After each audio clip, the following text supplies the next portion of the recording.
Comment est-ce qu'on fait pour... Quel est le secret, qu'est-ce qui se cache sous la surface dans les vidéos d'Erico?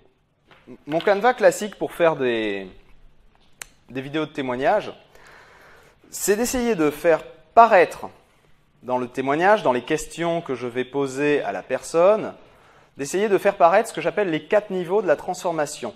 Est-ce qu'il y a des gens qui sont familiers avec ça dans la salle?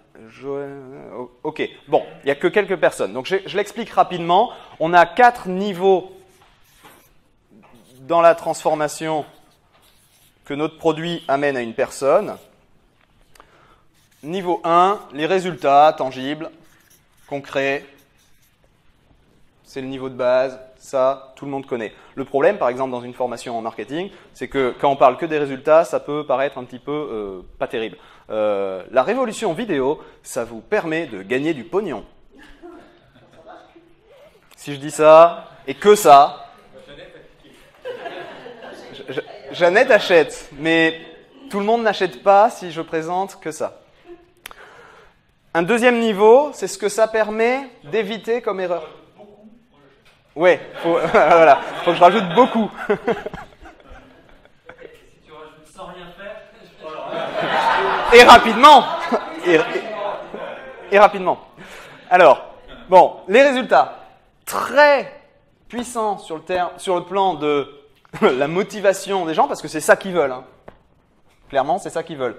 Mais on est conditionné pour pas l'admettre. Ah non, c'est pas bien. D'accord? Donc ça crée une forte attraction, une forte envie, mais en même temps, il y a cette sorte d'hypocrisie humaine qui fait qu'on se met une barrière. Plus intéressant, il y a ce que j'appelle le coût de non-possession. C'est-à-dire, quand on ne possède pas votre solution, qu'est-ce qui se passe de pas bien? Quand on n'a pas la révolution vidéo, on est condamné à faire des vidéos qui sont courtes. Et du coup, conséquence, on ne peut pas développer tout son message. Et du coup, conséquence, on n'a pas les résultats. On n'arrive pas à vendre. D'accord? Troisième niveau, c'est le changement de la personne. Vous avez peut-être tous vu l'étude de cas de Joël. Je ne sais pas s'il y a du monde qui ne l'a pas vu, l'étude de cas de Joël. Qui n'a pas vu l'étude de cas de Joël? D'accord, bon, va falloir aller sur mon site. Quand j'interviewe Joël, le changement de la personne, grâce à la révolution vidéo, c'est Joël, il était prof de golf, il se voyait comme prof de golf, et maintenant il se voit comme entrepreneur d'Internet. D'accord? C'est le changement que lui a dans sa représentation de lui-même. Donc, vos clients, tous les produits ne donnent pas ça, mais on peut en général arriver à trouver quelque chose quand même. Vos clients changent suite à l'utilisation de votre produit. L'image qu'ils ont d'eux-mêmes change. D'accord? Et là, on commence à être sur des niveaux beaucoup plus... alors, c'est moins concret, donc c'est moins efficace pour faire prendre une décision. Par contre, c'est beaucoup plus noble, entre guillemets, acceptable en termes de communication. Et on peut remonter et lier ça au résultat. D'accord? Et le dernier changement, c'est l'effet domino, c'est-à-dire...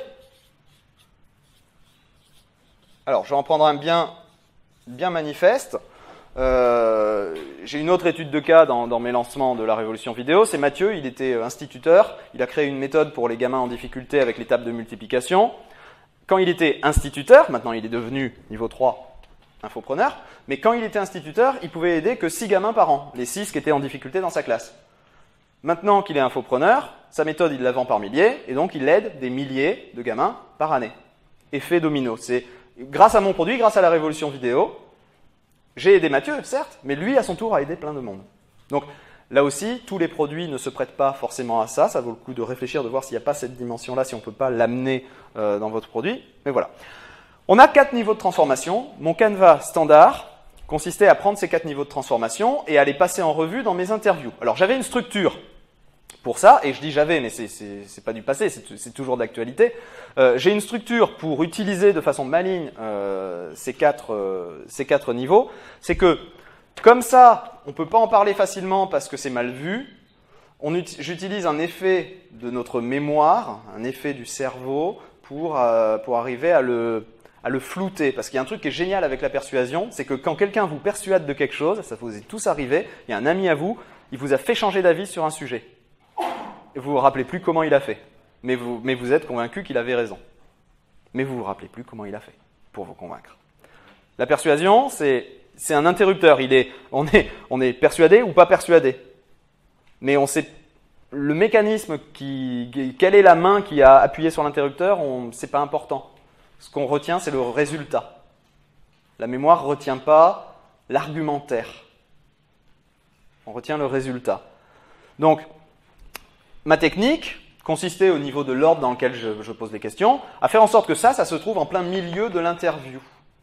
Parce que notre cerveau a ce qu'on appelle l'effet de primauté et l'effet de récence. Effet de primauté, on retient d'abord les premiers trucs qu'on perçoit.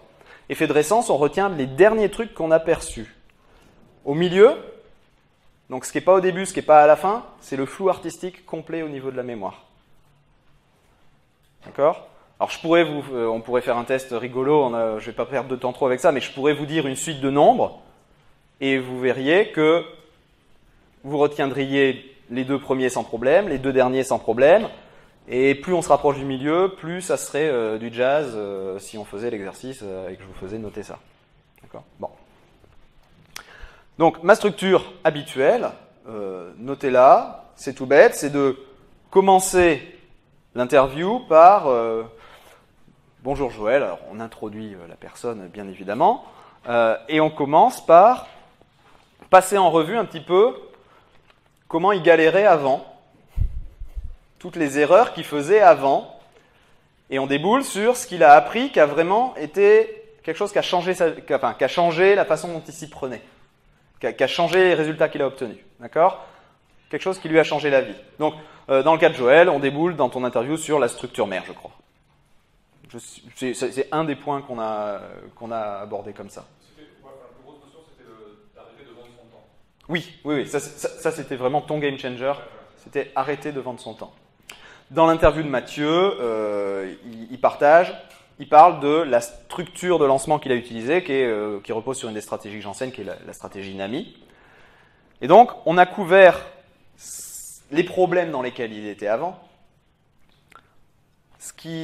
on déboule sur ce qu'il a fait qui a changé, et là, c'est un très bon prétexte pour dire « Mais attends, les gens qui regardent cette interview, ils ne savent pas de quoi tu parles, la stratégie NAMI, ils ne connaissent pas. » Et donc, on va placer ce que j'appelle un contenu tampon. On enseigne le contenu dont la personne vient de nous parler.